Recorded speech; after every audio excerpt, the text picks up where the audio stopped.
Test. Don't guess. We all know that. We want you to test better. Valve Dynamo is a dynamometer specifically designed for MSK healthcare. It isn't a repurposed crane gauge or an inaccurate grip measure. Push, pull, grip, and more. Plus, if that wasn't enough, its app for recording and storing the data is just brilliant. valvehealth.com/dynamo for the only measurement device you'll ever need in clinic.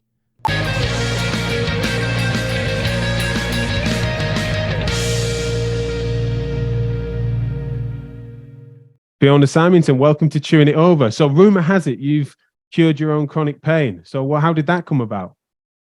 I'm very lucky, totally cured, complete miracle, no quacks involved. I have been recovered for over 4 years now, coming up for 4.5 years actually. So it's a long story. But basically the short answer is I used a website called Curable.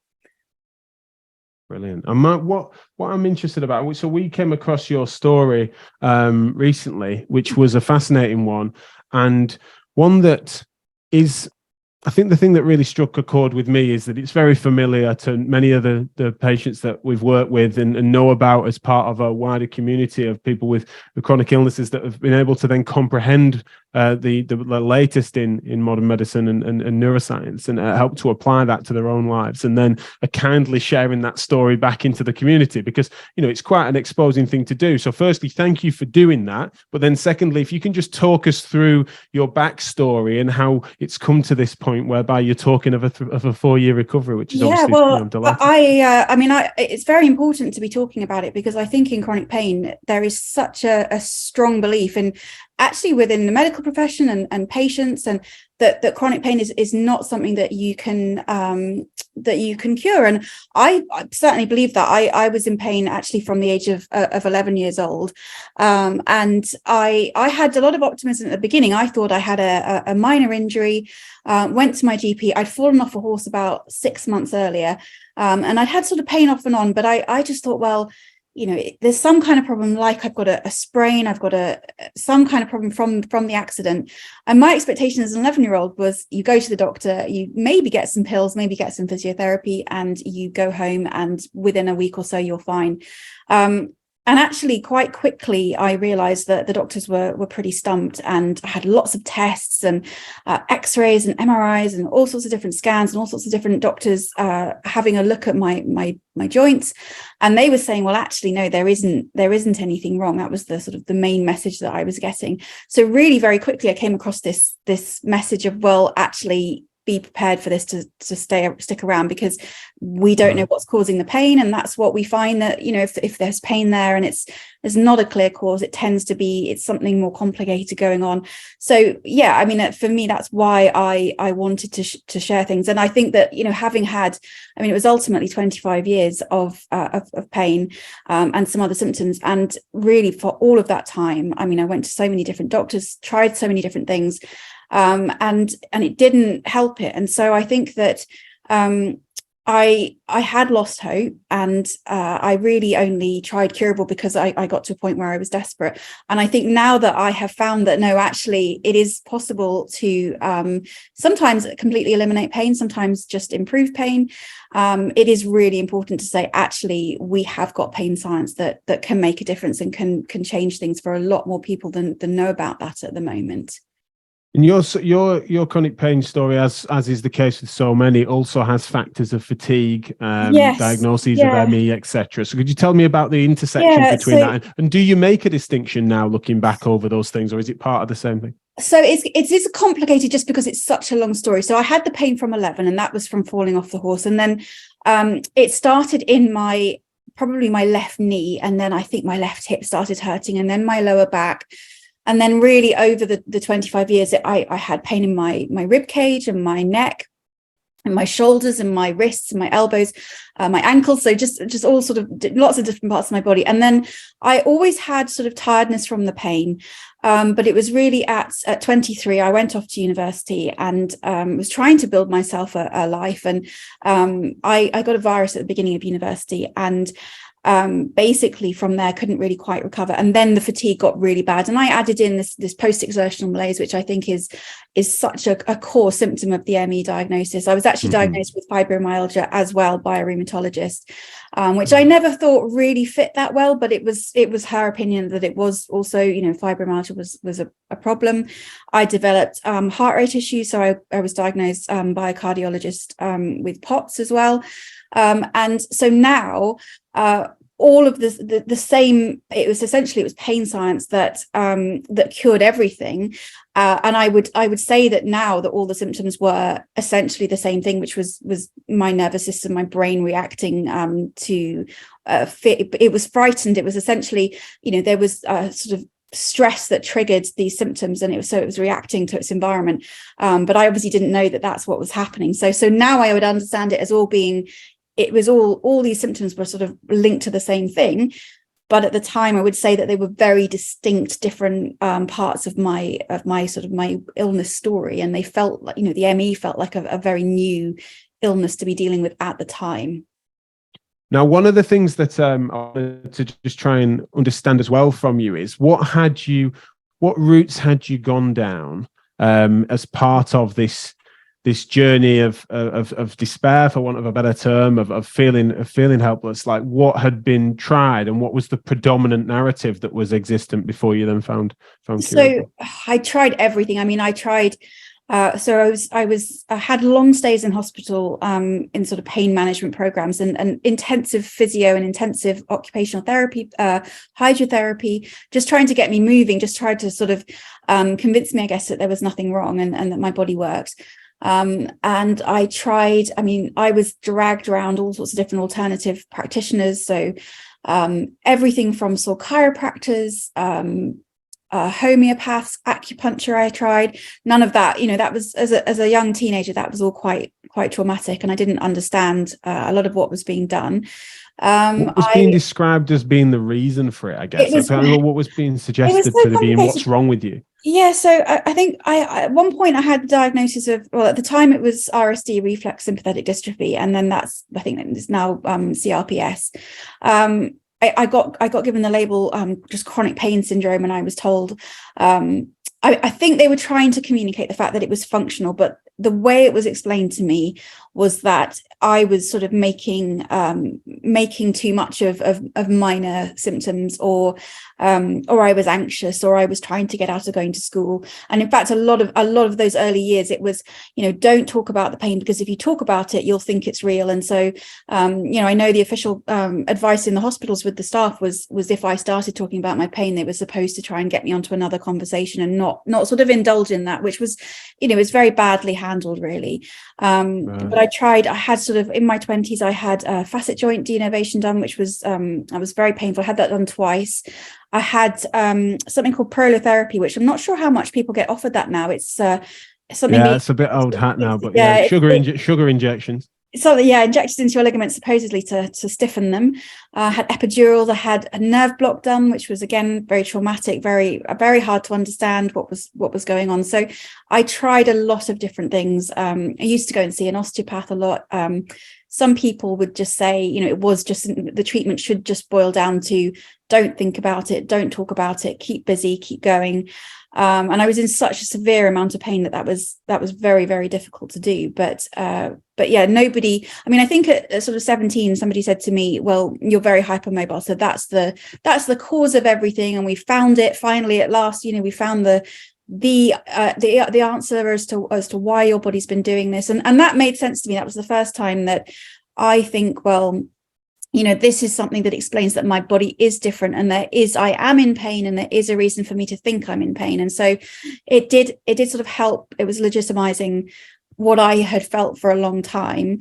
But of course, I'm technically, I got the diagnosis of Ehlers-Danlos syndrome, and I technically still have that hypermobility, but I'm not in pain. So that's an area where when people say they've got that diagnosis and they say it's this lifelong genetic thing, I want to say, well, yes, I appreciate that for some people it causes a lot of problems, but it's actually worth having another look at how much can you play around with that pain as well.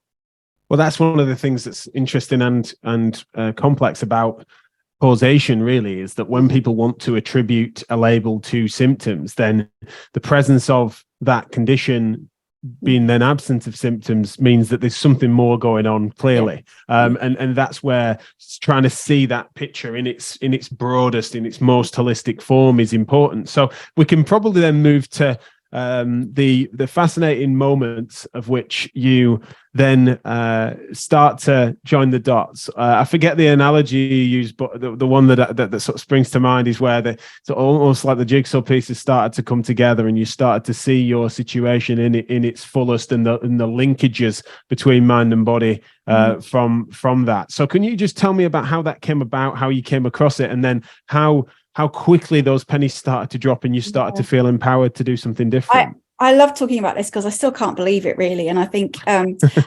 was getting desperate, and I'd had some help actually for a completely different medical condition. And I sat there thinking, oh, this feels great. This is a bit addictive, actually getting help. And I was on Instagram. All I was doing was I was spending too much time on my phone, and these adverts for Curable kept popping up on Instagram. And initially, I looked at them and I thought, well, this is a load of rubbish, and I'm not going to be conned. I'm not going to be paying for anything like this, where it's a load of rubbish. It's not going to help. And I'd looked at their website, and they said on it, it's based on the biopsychosocial model, and I thought that model meant it's all in your head, it's not real, you're faking. And that's where I just thought, no way, I'm not doing this. But these adverts kept coming up. I mean, I was obviously being very cleverly targeted, and I kept seeing them, and I think they changed so that it was testimonials of people saying, this is amazing, give it a try, just suspend your disbelief.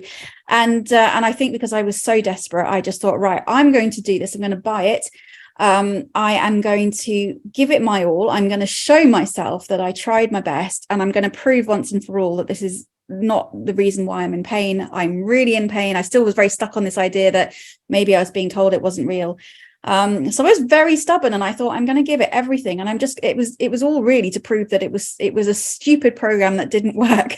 And very quickly, I mean, really, I started listening to it, and I went, oh, hang on, I think maybe I've got this wrong. And they're saying some really sensible things, and they're being really nice about it. And nobody's been rude so far. Nobody's sort of attacked me or told me that I'm not in pain.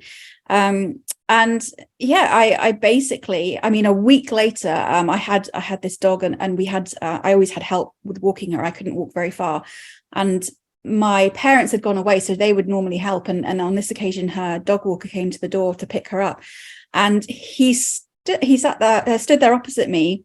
And he just went, you're getting better. And I remember thinking, I was a week in, I remember thinking, what am I missing? What's he seeing? And he just said, you look completely different. Your colors change, your eyes are different. And I said, well, actually, I'm trying this thing, but, don't tell anybody, because I don't know if it's going to work. But I knew already really that things were going to change. And I mean, really 3 weeks in, I would have said that I was significantly the symptoms were just changing. And I because I'd been in pain for 25 years by this point. I'd had the ME diagnosis for 14 years.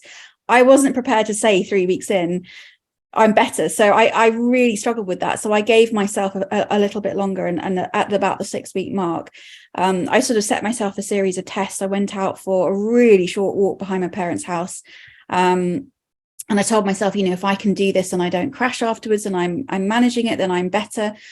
Did that fine. And then I did a couple more walks and eventually drove to my local forest, which I hadn't been able to walk there for years. And to me at the time, it was a really steep hill. And I told myself, if I can do this, this is it, I'm better. But I've been back there since. It's not a very steep hill, but it was, it felt like a mountain at the time. So yeah, I did it. And at that point, I knew that was it. I was going to be completely fine, and symptoms were gone.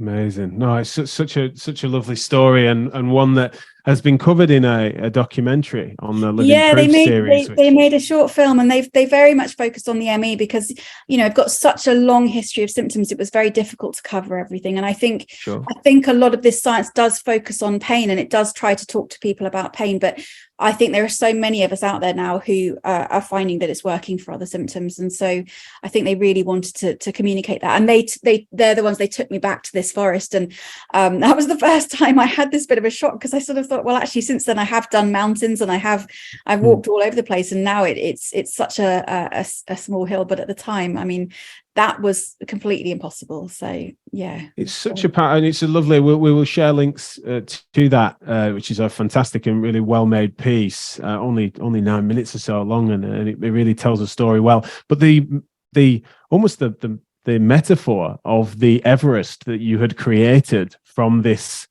little mountain out of a molehill is the expression, but it's not. I know it sounds a bit dramatic, but it was something that you couldn't believe your own eyes when you'd seen what you'd created.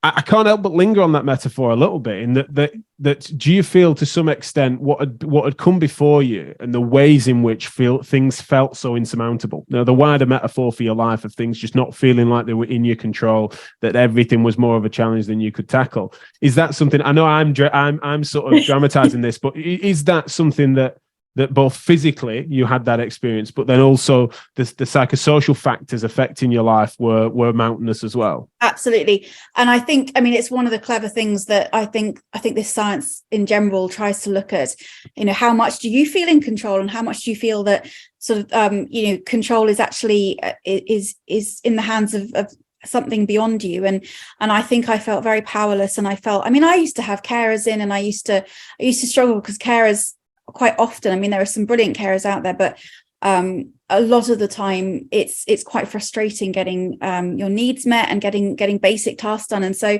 there was this constant sense of, I can't do things for myself, and I'm relying on other people who maybe, nobody else quite cares about what you want to do in the same way that you do.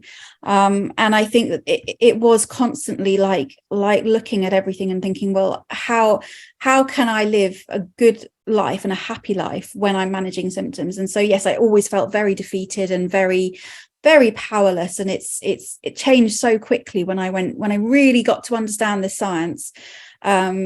I think that it was the most amazing feeling to say, well, actually, no, there is so much that is in my control, and there's so much that I can change. So yeah, very much so. The change so one of the things that is fairly typical of stories such as yours is the backlash that can occur from both within and from without of a community of people who suffer with chronic pain, ME, fibromyalgia, chronic fatigue syndromes, and all the associated sequelae of these sorts of things. And so one of the things that was fascinating is I was putting together a sort of form of questions in that direction, and came across, when watching your documentary, the comment that is leading on that is one that sort of summarizes that well. So instead of me sort of being at risk of caricaturing something that can be said, I thought instead I'd just read out this comment and just get your reflections on it, of which you have shared underneath it, and it's a nice exchange. But I just wondered, again, for the listeners, I thought it might be useful. And so someone has commented under your sort of documentary piece: the improvement seen here may very well just be attributed to the cyclical and unpredictable nature of the disease. Forgive my skepticism, I'm just exhausted, and when my family sends me videos like this, it makes me feel like I'm just not trying hard enough, or worse yet, that I'm choosing to be sick. I fight against that stigma every day, and my heart is so big for this community of formerly vibrant individuals left to suffer. No one is harder on me than myself, and videos like this give my family unrealistic expectations. It does go on a little. I needn't read it in full, and I'm sure you've seen that before, but it kind of it exemplifies a number of interesting features there. First of which, can I just ask, after, what your immediate sort of thoughts are in that direction, and secondly, how do you manage to tackle almost sort of countering that without being seen as being dismissive? Well, I mean, it's very hard. So the weird thing about all of these kind of comments that I get is that I could have written them a few years ago, and probably did. I wasn't sort of really active on Twitter or anything like that, but I certainly was probably on my Facebook, looking at things like I don't know, any similar recovery story to mine, and I was probably writing comments that were almost identical. And that's the weirdest thing, is that I'm on Twitter, I'm trying to spread the word, I'm trying to talk about my recovery so that people get the option just to try these ideas. It doesn't have to be that I'm not saying that they're going to help everybody, but I just want people to know about this science and to give it a try if they feel able to. So I get a lot of pushback, and really 99% of it, I've either read those comments before or I could have written them, and it's very strange. And I know instantly, really, I think how the people are feeling when they write those kind of comments. And then, I mean, I suppose that it's such a difficult one, because I don't want to sort of say to people, well, you've got the wrong end of the stick, but I thought I understood this science before, when I was ill, and I refused. I had engaged with a lot of it. I had tried my best, and it hadn't got me anywhere. And so I just wanted to be left alone, and I didn't want it to be. I didn't want to try anything else like this, and I didn't want to sort of be challenged in any way, because I sort of felt like I knew. I understood it all, and I can only say now I got it wrong, and I've now learned about the science behind my recovery. I didn't understand properly before at all. I really didn't, and it all sort of says something different to what I thought it was saying. So I think that I can't get through to everybody, and I always have to just be respectful. If people don't want to try it, that's fine. It's not for anybody else to force it on them. But I do try and keep saying, I know it's hard just to get your hopes up. It's almost impossible in a lot of cases. And I know that people have tried, quite often they've tried very similar, haven't tried curable, but they've tried something very similar. And I just try and say it is worth having another go and having another look. And I always try and say, people can ask me questions about it. And there are other resources, the curable is just one website, and there are other programs and there's free information online about this science. And I think it always just try and be sensitive about saying it takes huge courage. It really takes a lot of courage to embrace this and to have another look, but it is worth it. And I try and stress as well for people that I'm not sitting here saying this is going to cure everybody. I really have had a miracle, and I've got my life back. I've got, all the symptoms are gone, but I try and say to people, actually, even if it just gives you a feeling of a little bit more control and 10% improvement, actually that's worth it, and you will come away knowing your body and knowing yourself that little bit better, and that's always a good journey to go on. So it's a very difficult thing to try and talk about it, though. It's not easy. Yeah. No, well, and well done. I think not just sharing your story, but also trying to navigate that with the compassion that you do. I think it's really impressive. I think there's a few things that's slightly atypical about your story. The speed of which you recovered is one of the things that I think throws people, and also is one of the things that comment speaks to a bit, isn't it? Where you're understandably using the language of miracle, and that is a spectacular result, as well as another atypical feature is it resolving your symptoms nearly in full. The third thing being the amount of time of which you'd had that. So we sometimes get quick responses from quite complex, but at least it's a matter of months or a few years rather than over decades. So that's the sort of thing that can sometimes then feel like people can push back harder against that than this is what I did over the last 3 years to recover. Something where do you reflect on therefore what it was about that made it such a useful moment in time? Because the timing piece seems really relevant to a lot of people, is that there's a readiness. What was it around that time? Because you set about trying to almost prove it wrong. Yeah. That's one of the things, is that for those that want to suggest it's just, it was the right timing, and then someone's just, you're just suggestible. It just worked for you. You were sold it well, and therefore, but you actually set about almost trying to prove it wrong. You were just participating in it, and then it started to land. So what do you feel about that?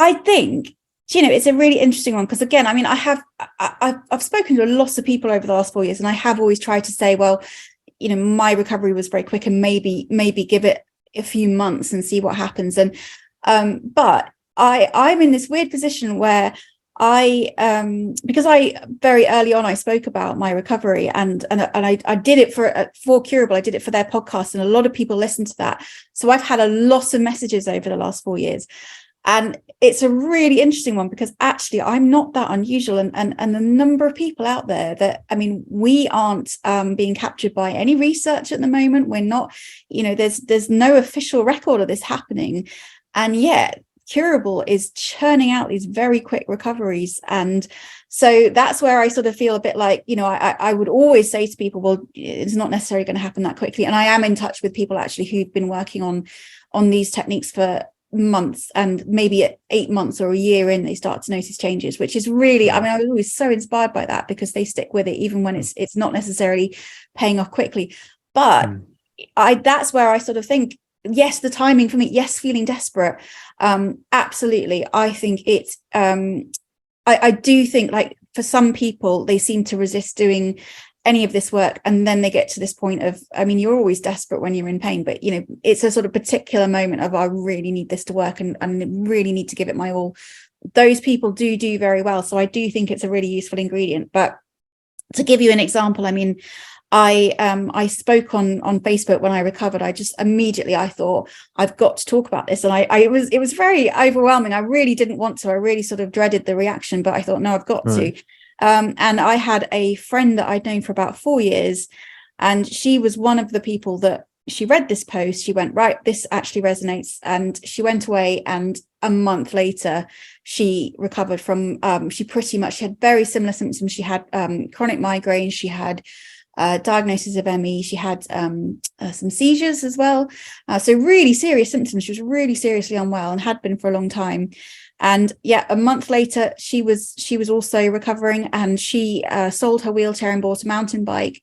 She's out there, going out on her bike down these all sorts of crazy trails. And she and I have been, we went to Italy together, and we went swimming in the sea, and we've had some great adventures. And she's then, she's then spread the word and talked to people, and then they've then also had very quick recoveries. One person who again had very severe ME, was very unwell. She's since gone back to work, and actually she's just had a baby, which is lovely. She couldn't have done that when she was ill. So I'm in this position where I am seeing these quick recoveries. It's just that they're hidden, and people mostly want to go off and get on with their lives, and they mostly, because it's such a shock to the system to recover like that, they are mostly just going and getting on with their lives, and not really sharing about it so much. So. Sure, no, that makes sense, and fair play. No, that sort of does appropriately put me right. I think I'm looking at my experiences in as part of the evidence, as part of moving people through things steadily, and I think as well as healthcare professionals, we are. Because it feels like such a strange thing to pitch to someone, we are often couching it in not pessimistic language, but feels like you're trying to soften what sounds quite radical, because it is quite an exposing thing. At the very least, we can say it's going to be steady. Don't be demoralized by it not changing next week. So we're probably often couching it in long-term change language, because we're trying to change habits. Whereas you can, as you're showing, get some quite radical results, of which I'm not completely away from some of those, but I suppose when I say a bit about it being atypical, it just makes sense for me to. I had to ask, because, like you say, understandably, you're couching it in the language of miracle. Yeah, but I do think there's an advantage in being really cautious with people. And I think if somebody had said to me at the beginning, actually, this will definitely cure you 100%, I don't know that would have been healthy. And actually, the speed of my recovery, as wonderful as it was actually incredibly overwhelming. And I think that I struggled because of how quick it was. So I think being cautious, and I think people moving towards recovery or improvement cautiously is the safest thing. Actually, there's no need to rush. It's a big change. There's lots that suddenly gets thrown up in the air when you have a fast change. So there isn't any, I could have done it more slowly. I think I was just I think in my case it was desperation. I think there was that real need to say I'd had enough. And so it's in people's control. It's I always try and say to people, do it in the way that suits you, and don't push if you don't want to push, and do it a little bit at a time, and take it at your speed, really. And that's really important. So in keeping with a relatively typical journey, you had a injury that preceded persistent pain, of which things were sometimes over attributed to, and then this RSD idea of local hypersensitivity, peripheral nerve blocks, etc., spinal nerve blocks. Then you had a viral infection preceding an ME chronic fatigue pattern. Classic. in lots of ways. Yeah. Now, interesting when I think about the timing of your 4 years of recovery. We've had a lot's happened in the last 4 years, including COVID. And that intersection has been fascinating to both witness and be involved in as a healthcare professional, as well as a commentator in this space, has meant that then there's been this intersection of sub-communities that has then made it even more complex and even more political in lots of ways. Yeah. So I imagine you're well aware of that.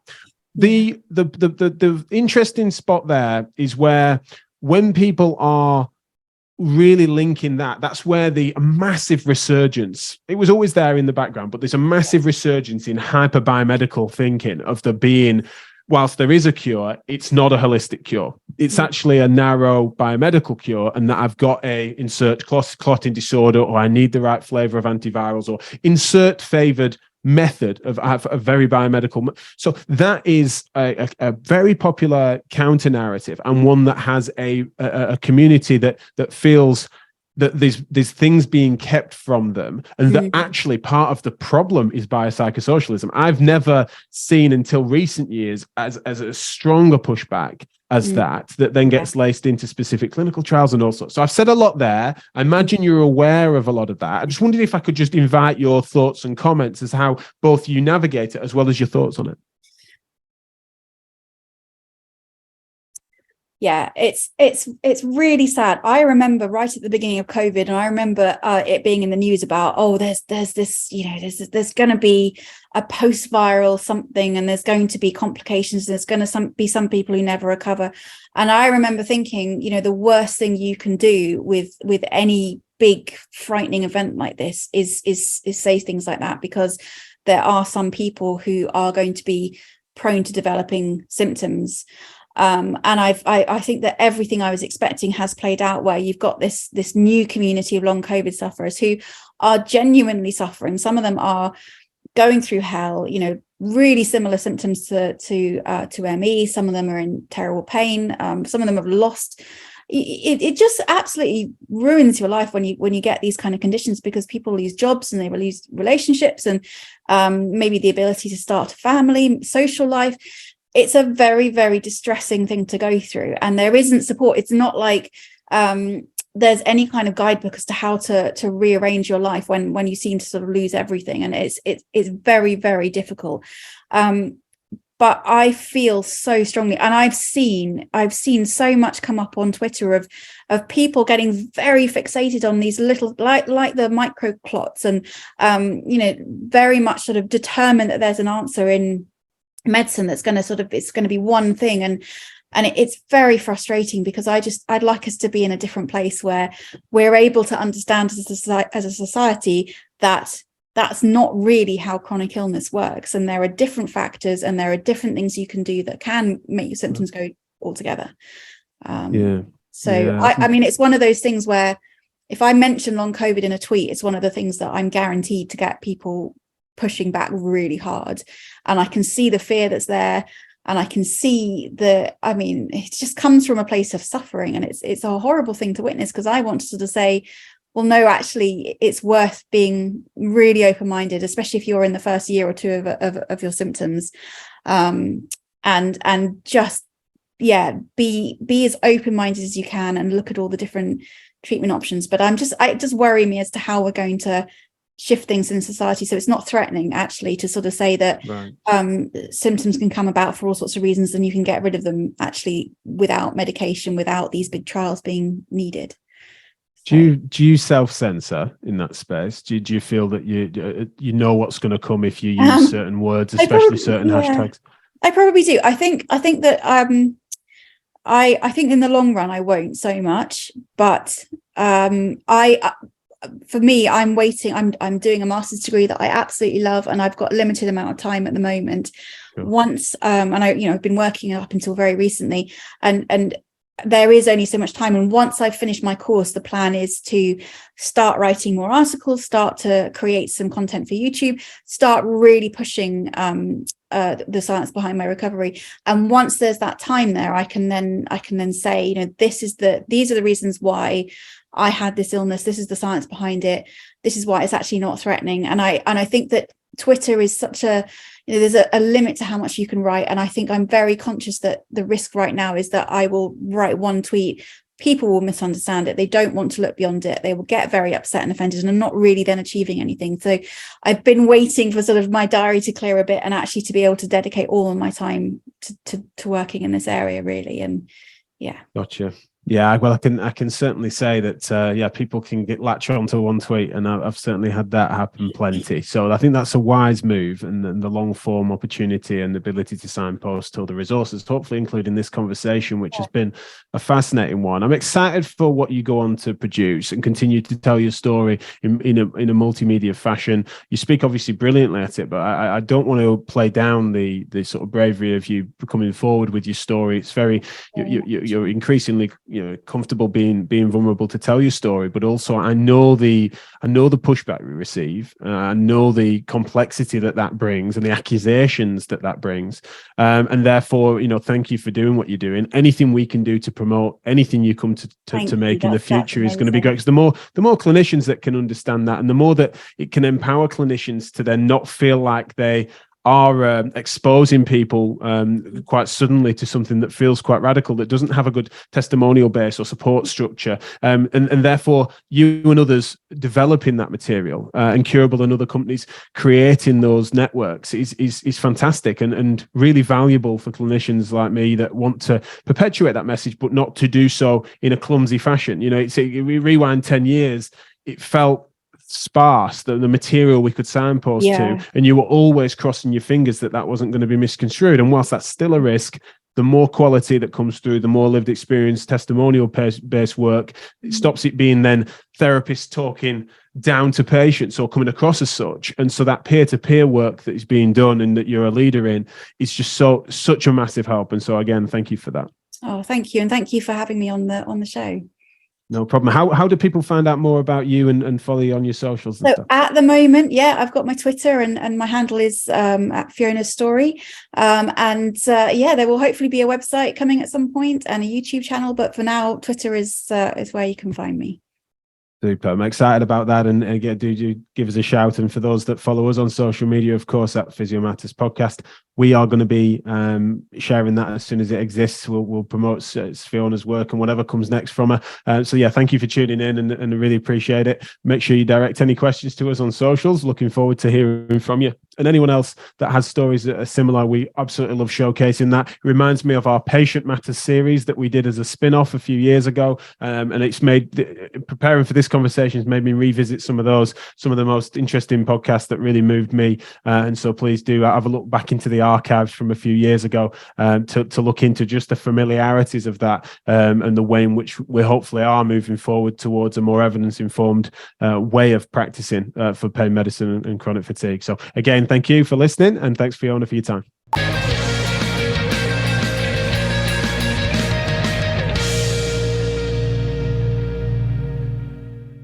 There are two things that all MSK therapists have in common the world over.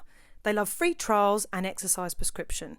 So if you're a chiro, physio, osteo, or some sort of os-chiesio hybrid, then head to rehabmypatient.com/Physio Matters now and get 3 months on us of the best exercise prescription software available.